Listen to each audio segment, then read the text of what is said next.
Hey everyone, you have Mike from plantforbiodiversity.com here, joining you today on this beautiful overcast spring afternoon with the army of lawnmowers blaring in the distance. Today, I want to walk you through this awesome app that I use all the time called PictureThis, which basically is an app that you can pretty much take pictures of anything, any plant or tree or anything, and it will analyze it and tell you exactly what it is, and it'll give you a ton of supporting information about it, whether it's native, whether it's toxic to pets, whether it causes allergies, pretty much a ton of stuff.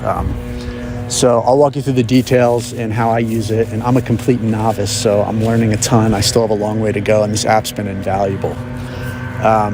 So I'm going to walk you through the menu bar at the bottom, and we'll start here at home. Home pretty much, from my understanding, just has useful tips and articles and just sort of a general overview, information on various plants and trees and how to take care of them.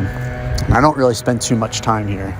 And where I spend the bulk of my time is with this circle icon here with the camera in it. And so I'm going to click on that now, and we'll just get underway, starting there, because that's how I use it primarily. So it's going to take a live shot, and this is my underway berry patch, which I've basically taken out a bunch of ornamental plants that were not really of much use, or at least not for the highest and best use of creating a biodiverse landscape. And I got underway last year, and I planted first just a bunch of berry bushes here, some of which didn't do well. And again, I'm a beginner, so I don't know if it was the soil or this part of the little garden here doesn't get enough sun, or I didn't water it enough. I'm not exactly sure.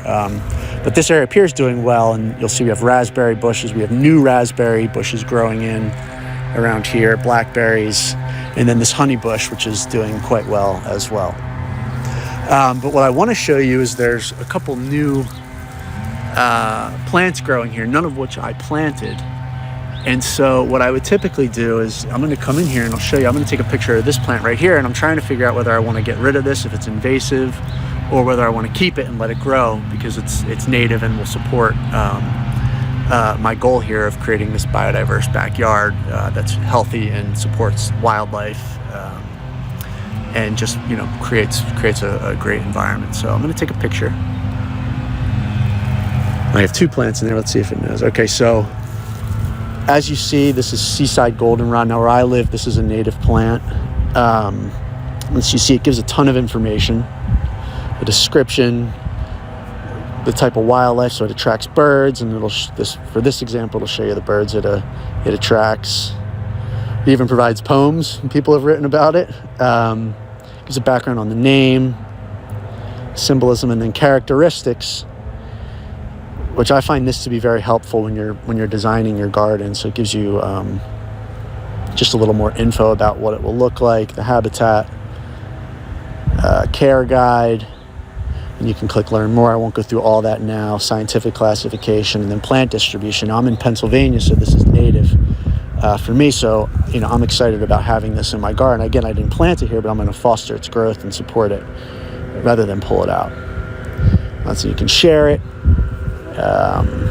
And then you can also save to my garden. So I've already done that. I'll click it anyway just so you can see. So I've saved it to my garden, and you see I have that. A bunch of other stuff that I've found that were growing wild. And the reason I took a picture is because I didn't know what it was. So again, that's how you identify. And I'll do just another one just so you can see. And I'll take a picture of this milkweed over here, and you'll see how it'll identify it. So we'll do the same thing. Then we can go back, and I'll do one more. Take a picture of my honeyberry bush here. Oh, it says it's Indian hemp. So let's take a picture again and see how that works.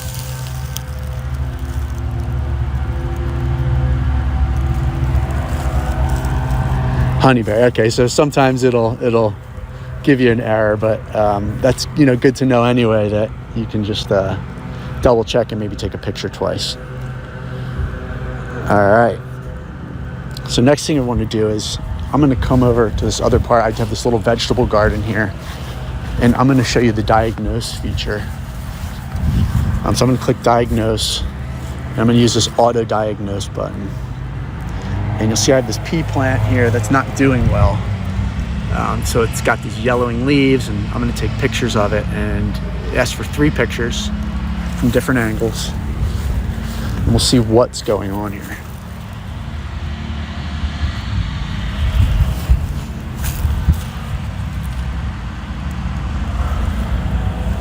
And then it starts to analyze.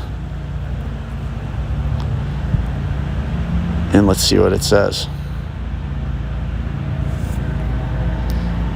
Oh, I guess sometimes it takes a minute.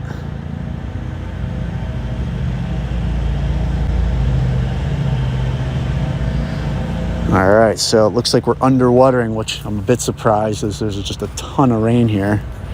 You'll see your plant's leaves are yellow, indicating underwatering. The oldest leaves turn yellow first, which is an indicator. So solutions, just give it water. So we'll do that. All right, so I'm gonna come back to a little more wild, sort of the corner of my yard here, which is a big mess, but has a bunch of different types of weeds growing. And let's go, we went to my plants. You can go to more here and has all these different things. You can do weed identification. You can see if a plant there's an allergen identification, if it's toxic to pests. It has insect identification, bird identification. So let's do, I'll do allergen identification. I'm back here in my sort of compost area, and let's take a picture and see if there's any. So we'll take a picture of this creeping thistle, and it says no risk reported for allergies. So great. And let's do, if it's toxic to pets, we'll take a picture again. This is 360. I take pictures from different angles. Okay. So we'll do the same thing.